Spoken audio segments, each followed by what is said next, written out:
Tip number 1, cutting clay. Professional potters often use a tool called wire cutters to cut their clay into more manageable sized pieces. If you don't have this tool at home, no problem. Some yarn or some string will do the trick just fine. Line up your piece of clay and slice through it with the string or the yarn into the size that you want.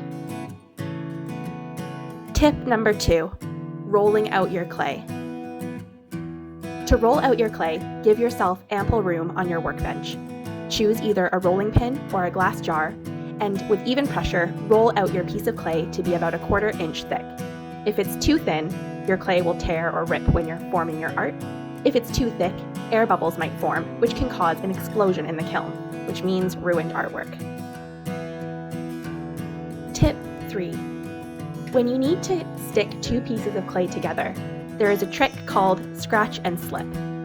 For this method, all you're doing is creating a roughed up edge of your clay with either a toothpick or one of the tools we provided you with in the kit, or a professional tool, which is called a pin tool.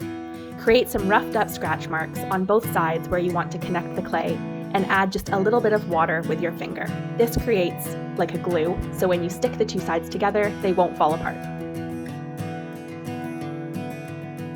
Tip number 4, adding embellishments or extra designs.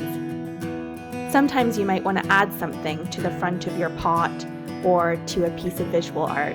No problem at all. Just like we talked about in the last tip, scratch and slip is essential if you don't want these pieces to fall off.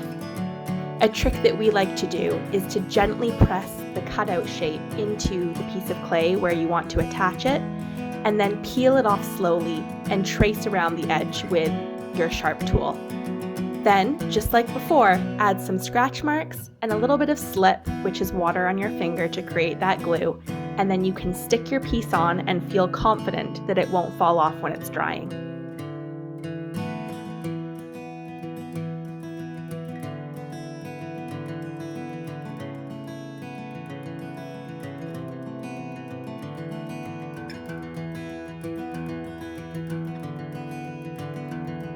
Tip number 5, making slip. A great trick for having some extra slip on hand is to make yourself a little pinch pot. Pinch off a piece of clay from your block of clay and form it into a tiny little cup shape. In the bottom, you can make some scratch marks and add just a little drop of water and swirl it around with your finger. This will create really loose or watery clay, and you can use this as your slip when you're connecting the 2 pieces together.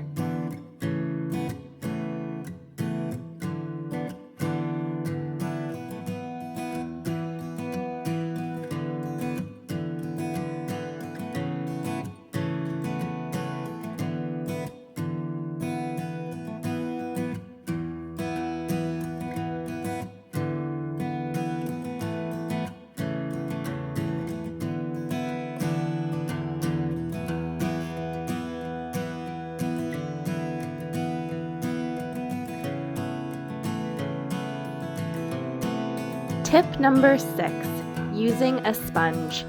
When you're working with clay, sometimes little cracks will form, or you might make scratch marks unintentionally.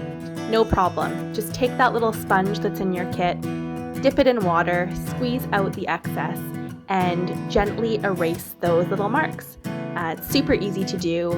The great thing about clay is it's malleable while soft, so if you press too hard, no problem, just patch it up with a bit of extra clay, and the sponge is your best friend.